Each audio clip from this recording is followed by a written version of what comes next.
Hello, in this video I want to show you how to change language on a Steam Deck OLED.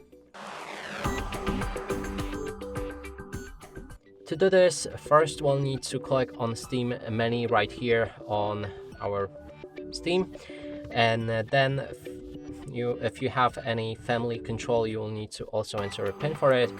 Then we can move to the settings. Inside there's a preferred language that you can switch between any languages that are available. Choose whichever one you like.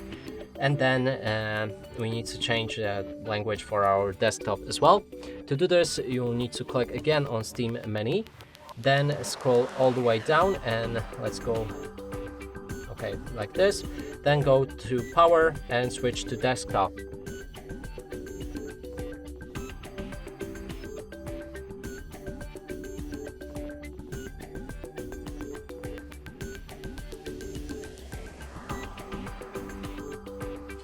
Here, click on the settings button and go for regional settings, region and language. There's a language right here. You can click on modify, change language, and then choose whichever language you like.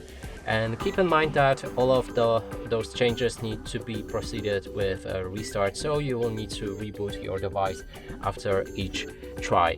And that's it for this video. Hope you like it. Please consider subscribing to our channel, leave a like and a comment below.